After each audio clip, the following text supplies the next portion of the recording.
Kom ons maak oop toe, dan bid ons saam. Here, dis 'n voorreg om vanaand op Hemelvaart te kan kerk hou.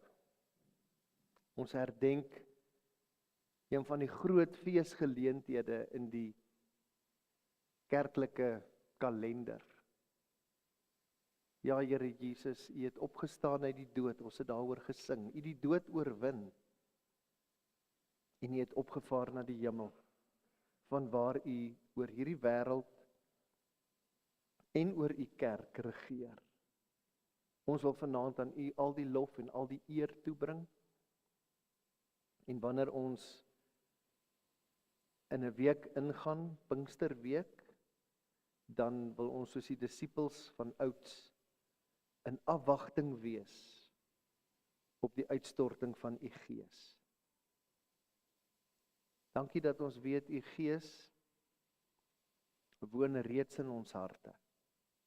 Elke jaar met Pinkster wat ons so in afwagting is eintlik maar net simbolies, want U Gees is reeds uitgestort. En daarom bid ons ook wanneer ons vanaand U woord lees, dat U Gees met ons sal praat. Ons sal help om te verstaan wat U vir U gemeente wil sê. Ons is in afwagting vir U woord aan ons. Amen. Nou ja, ons skop vanaand ons nuwe reeks uit die boek Openbaring af. En ek weet, baie mense is maar al versigtig om Openbaring te lees. My kinders sê reguit, dis te moeilik om te verstaan, hulle lees nie dit nie. Maar weet jy, as jy die regte bril opsit, met ander woorde, as jy met die regte perspektief lees, dan is dit glad nie so moeilik nie.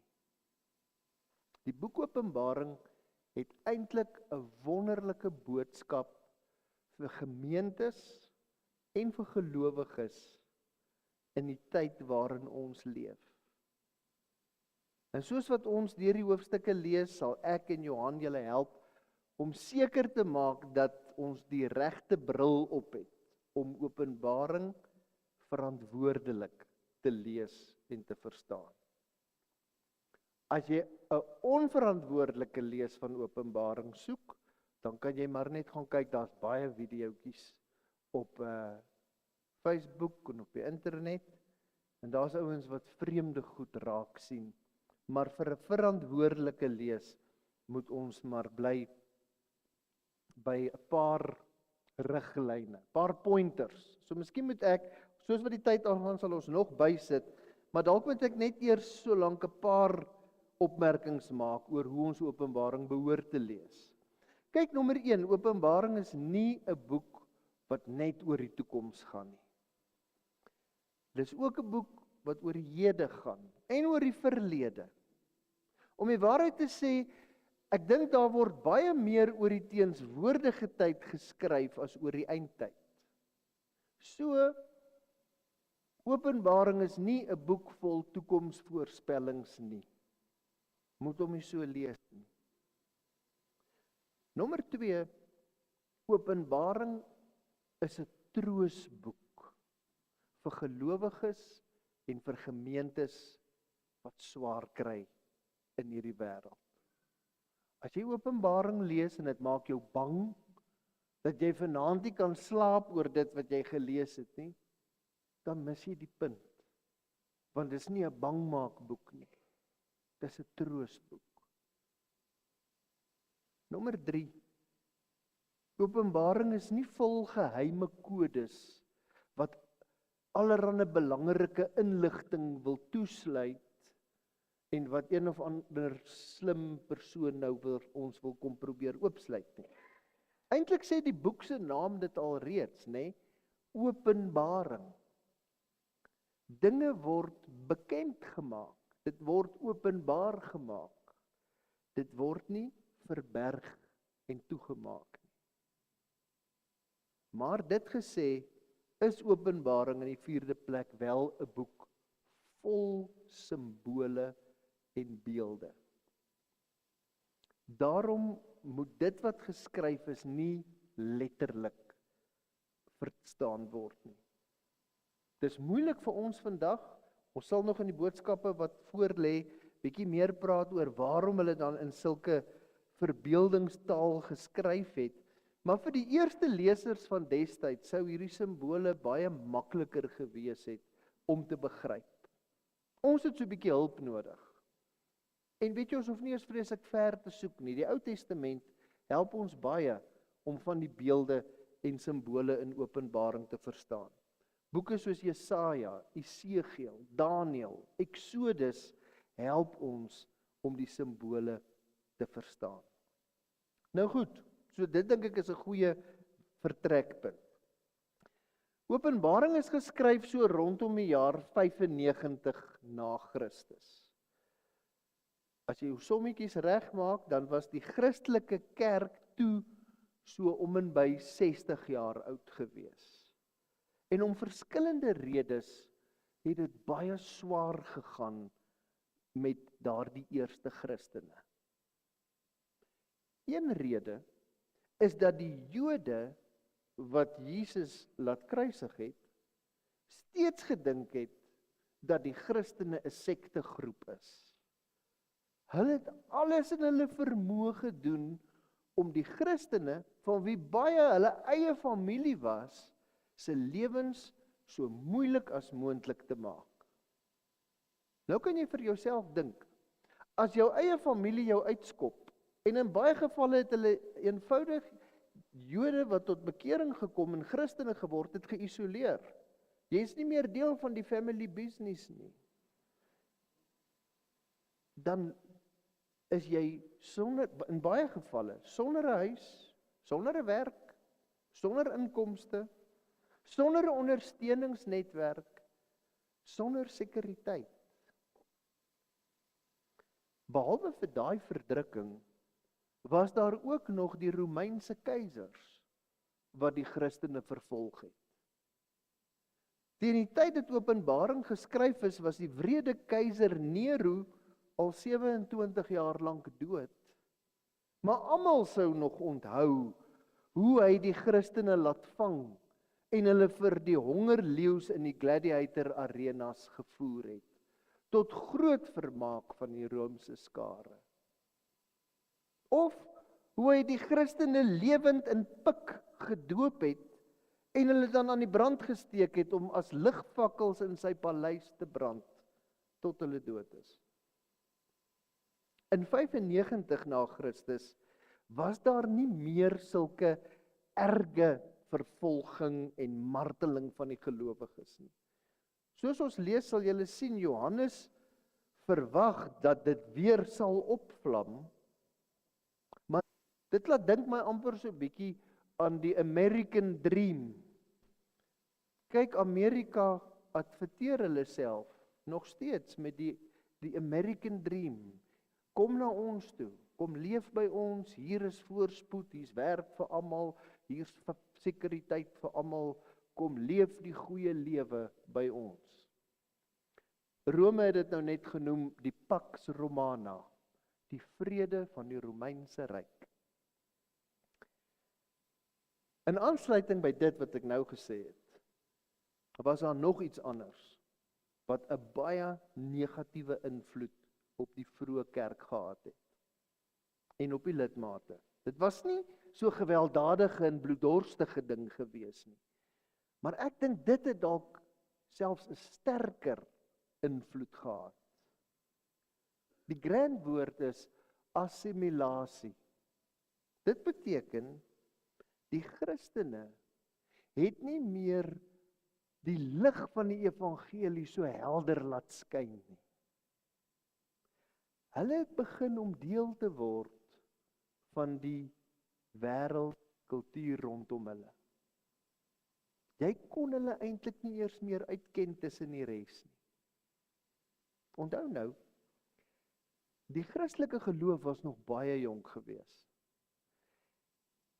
Die pionierleiers, die ouens wat ons begin het, die apostels, is teen hierdie tyd almal dood. En nou het daar 'n sterk gevoel van 'n onderliggende onsekerheid by die gelowiges posgevat. Want Hulle het in nuwe situasies gekom waarin dit nie altyd vir hulle so duidelik was wat hulle moet doen nie. Hier en daar het dit ook gebeur dat van hulle drome en hulle verwagtinge oor die nuwe geloof wat hulle aangeneem het, nie gerealiseer het soos wat hulle gehoop het dit sou nie. Daarom was dit eintlik baie makliker gewees om maar net te sê dat jy 'n Christen is, terwyl jy so stadig aan begin inskakel en deel begin word van die Romeinse kultuur. Oor al hierdie dinge het die boek Openbaring baie te sê. Die prentjie wat Openbaring oor die wêreld en oor die lewe teken, is maar 'n droewige prentjie. Baie mense het gemaak asof dit goed gaan. Rome roem op die Pax Romana. Hier is hierdie goue era van vrede en voorspoed vir almal. Maar eintlik was dit oorverblindery gewees. 'n Groot deel daarvan was bedrog en misleiding. As jy dieper kyk, dan sien jy die chaos en die onmenslikheid in die samelewing raak. Deel van die boodskap van Openbaring wat ons moet hoor, en ek gaan dit waarskynlik nog 'n miljoen keer vir julle sê in hierdie reeks, is dat ons as kerk en as Christene nie hierdie chaos en hierdie lyding vryspring nie. Omdat ons deel is van die wêreld, tref dit ons ook. En juist daarom is die boek Openbaring geskryf, om die gemeentes te help, om die deurmekaar tye waar, in alles wat ek tot hiertoe gesê het, is daar nog een enorme krisis, waarmee die vroeë kerk geworstel het. Jesus Christus is weg. Na sy hemelvaart is hy nie meer liggaamlik by hulle teenwoordig nie. Ek kan myself voorstel dat die ouer lidmate in die gemeentes hom dalk nog sou onthou, maar vir 'n nuwe geslag Christene was dit bitter moeilik om te volhard, om gehoorsaam te bly. Hulle het eenvoudig nie die krag gehad om sterk te staan teen al die verskillende aanslae moet gebeur. Hy het moet gebeur. Hy het dit aan sy diensknegt Johannes duidelik gemaak deur sy engel wat hy gestuur het. Dit is hy, Johannes, wat getuig van die woord van God en die getuienis deur Jesus Christus. Alles wat hy gesien het. Gelukkig is die een wat dit voorlees. En ook hulle wat die woorde van die profesie hoor en vashou aan dit wat daarin geskryf staan. Want die bestemde tyd is naby. Die boodskap oor wat binnekort moet gebeur en wat Johannes moet aflewer aan die gemeentes, is nie 'n fairy tale wat hy self uitgedink het nie. Dit is die openbaring wat Jesus Christus aan hom gegee het.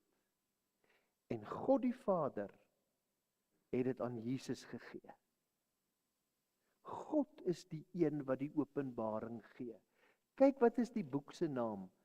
Nie die openbaring van Johannes nie. Die openbaring aan Johannes. God is die een wat die openbaring gee. Hy's in beheer. En soos wat ons deur die boek lees, sal al die waarhede van God se wêreldplan aan ons bekend gemaak word. Openbaring is 'n Godboek waarin Jesus Christus die hoofrol speel. Vers 4. Altyd aan die begin van 'n brief, eers wie die skrywer is en dan vir wie hy skryf. Bietjie anders as toe ons briewe leer skryf het op skool, né? Jy het eers heel op die einde gesê, liefde Piet. In die Griekse briefskryfstyl sê jy jou naam eerste, dan vir wie jy skryf. Johannes, die skrywer, aan die 7 gemeentes in Asië. Genade vir julle en vrede van hom wat is en wat was en wat kom. En van die 7 geeste wat voor sy troon is. 7 is in die Bybel die volmaakte getal. So mense sou kon sê die 7 geeste is die volmaakte gees, die Heilige Gees. En genade en vrede van Jesus Christus, die betroubare getuie, die eersgeborene uit die dood en die heerser oor die konings van die aarde. Aan hom wat ons liefhet en ons deur sy bloed van ons sondes verlos het, wat ons 'n koninkryk gemaak het, priesters vir God sy Vader, aan hom kom die heerlikheid en die sterkte toe vir ewig en ewig. Amen. Kyk, hy kom met die wolke. Net wat ons in Handelinge gelees, hy gaan met die wolke.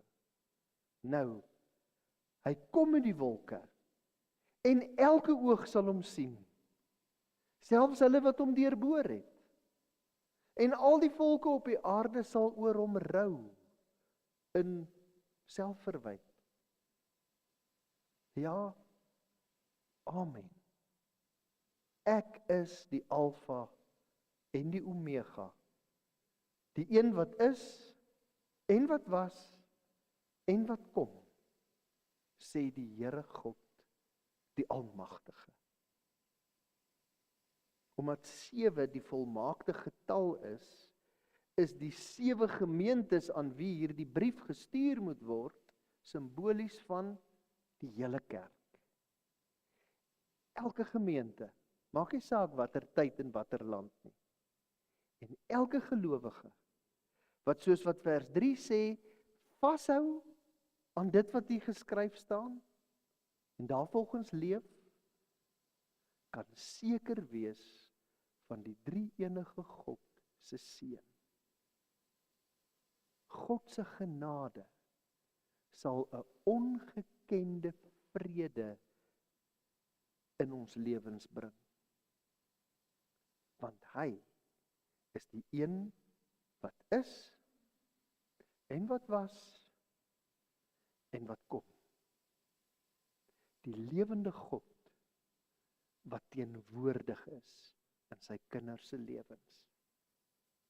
Deur Jesus Christus se opstanding uit die dood is ons as gelowiges se hede en ons toekoms gewaarborg.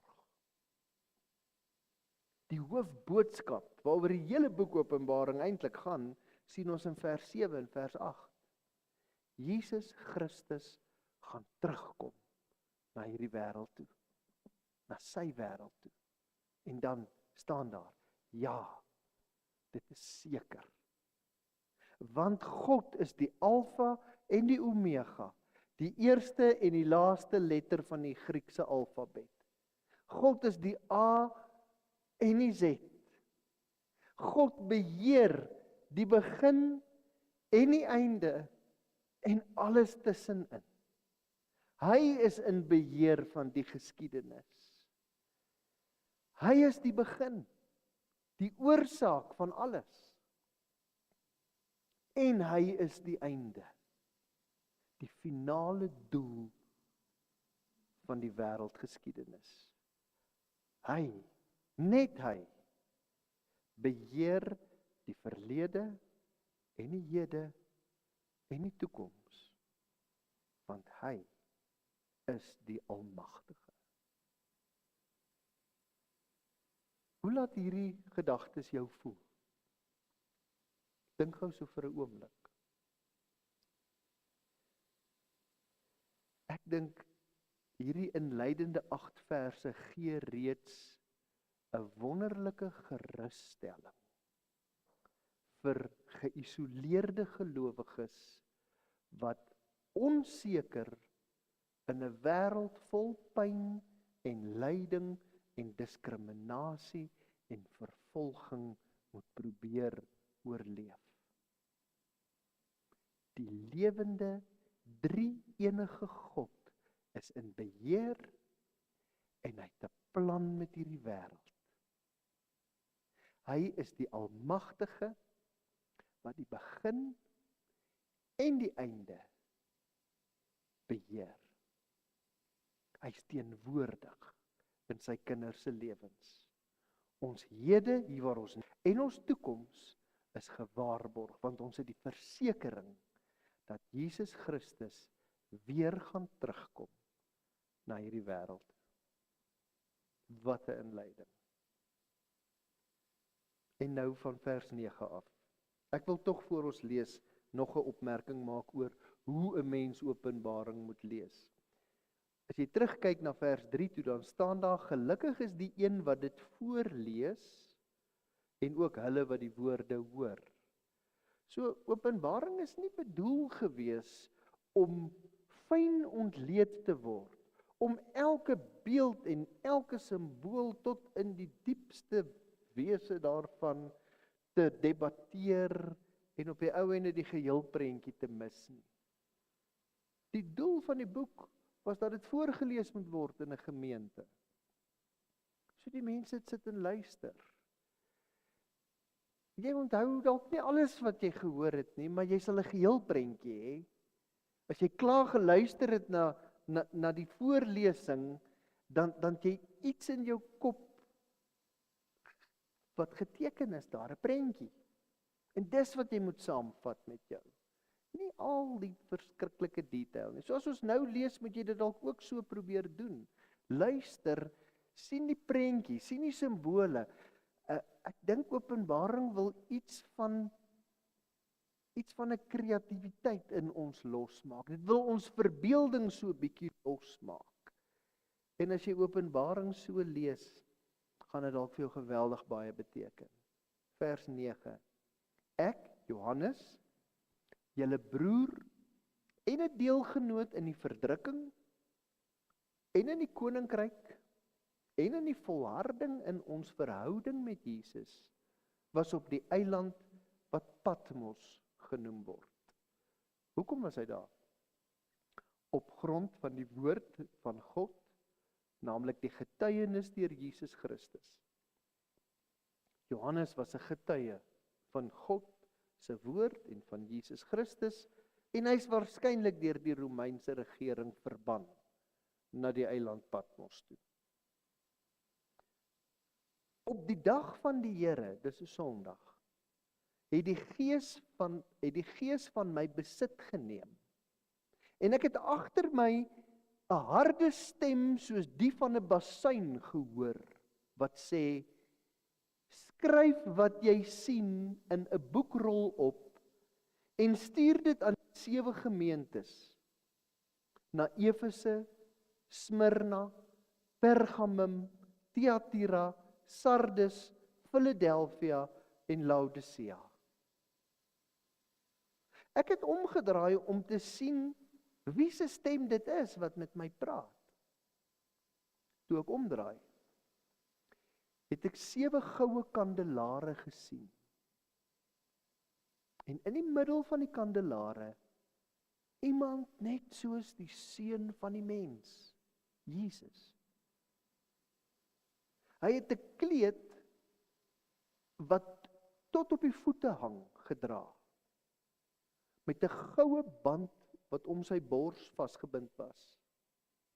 Sy kop en sy hare was so wit soos wit wol, so sneeu, en sy oë soos 'n vlammende vuur.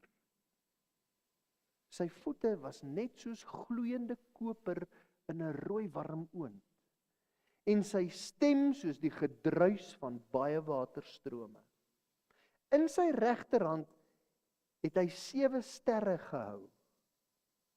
Uit sy mond het daar 'n skerp swaard met 2 snykante gekom, en sy gesig was soos die son wat in al sy felheid skyn.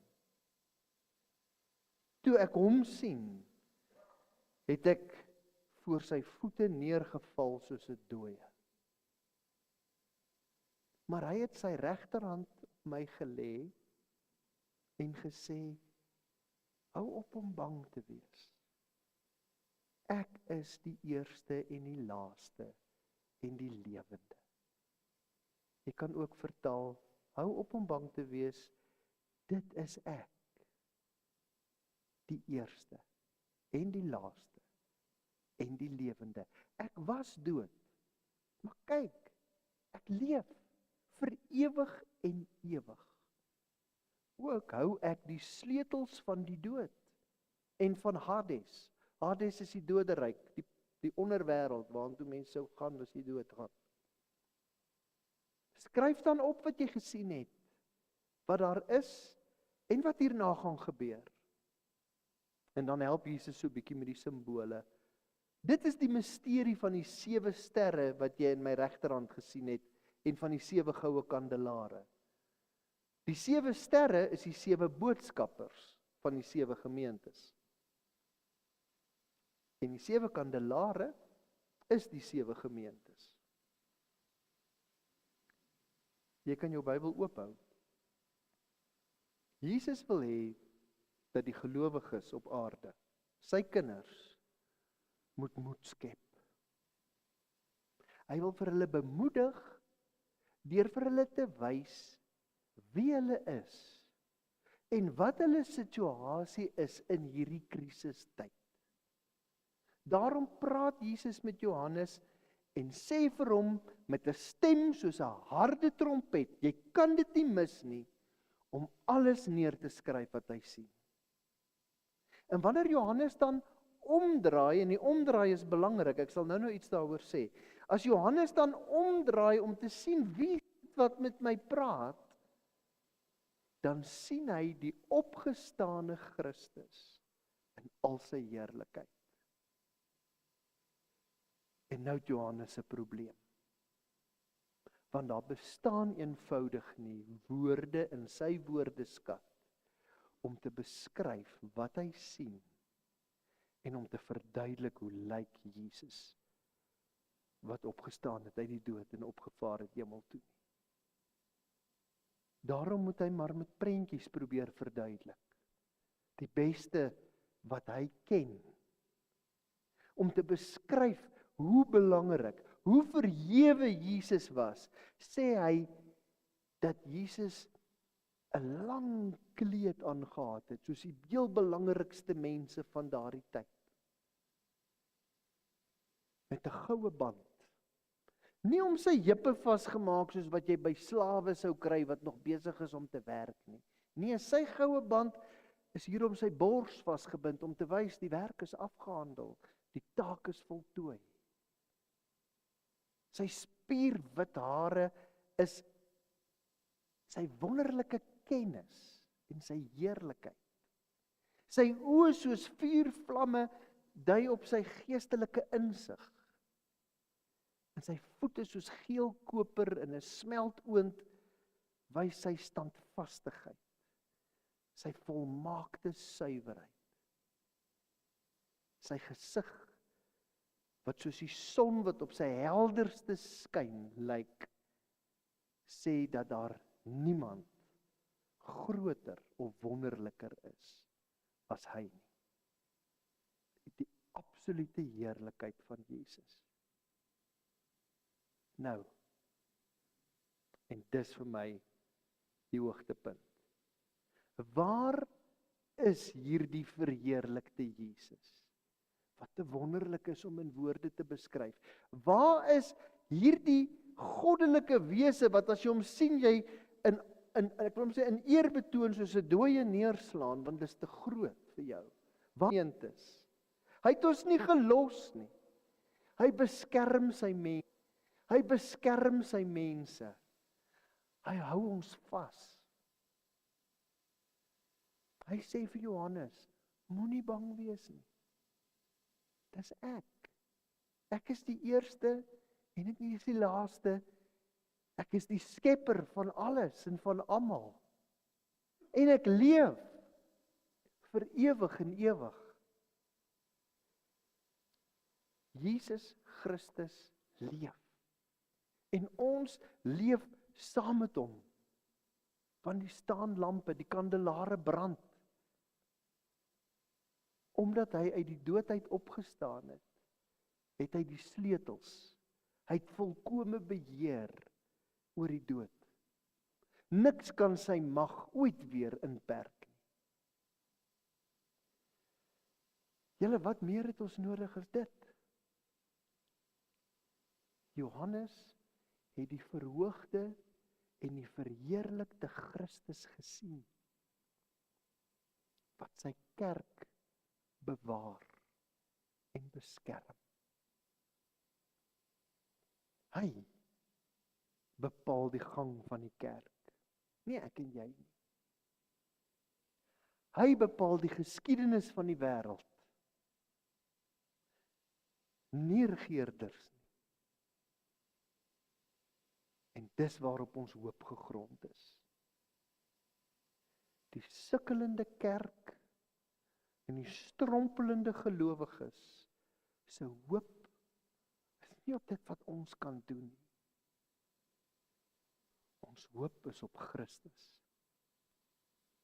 In onsself het ons nie baie krag nie.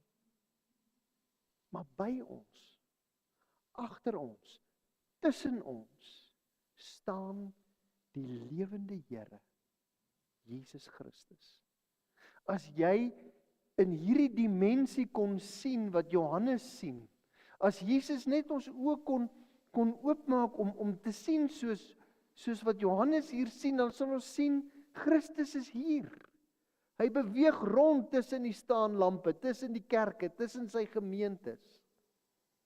En by hom is soveel meer moontlik as wat ons ooit kan dink of kan doen. Wat vra hy van ons? Vers 3.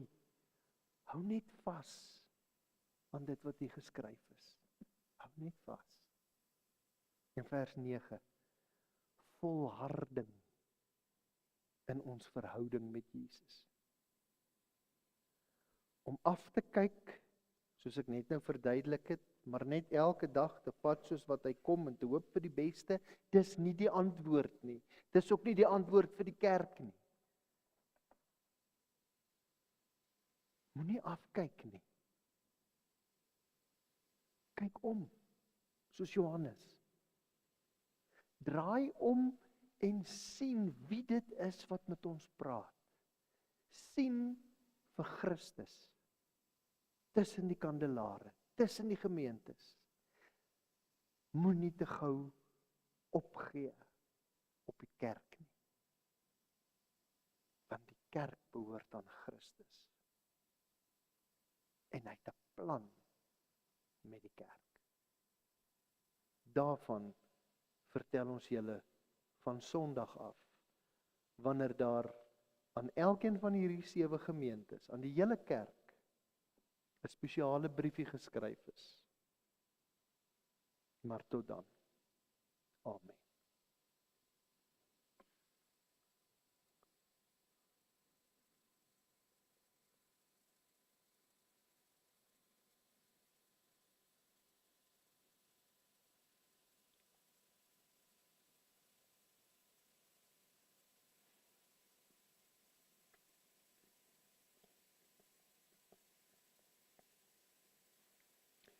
Here Jesus, ek probeer om soos Johannes in my verbeelding te sien wat hy gesien het.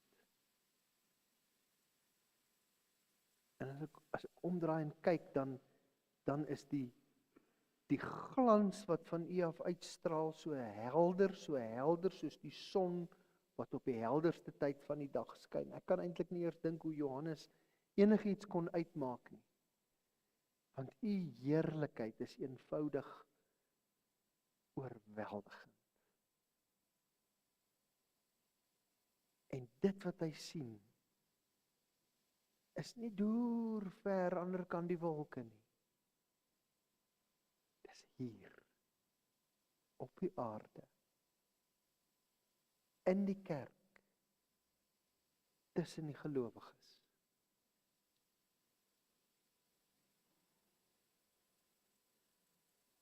is hier op 29 Mei 2025 in Beinsvlei gemeente. Die verhoogde en die verheerlikte Christus, volkome in beheer, van die begin tot die einde, met 'n plan.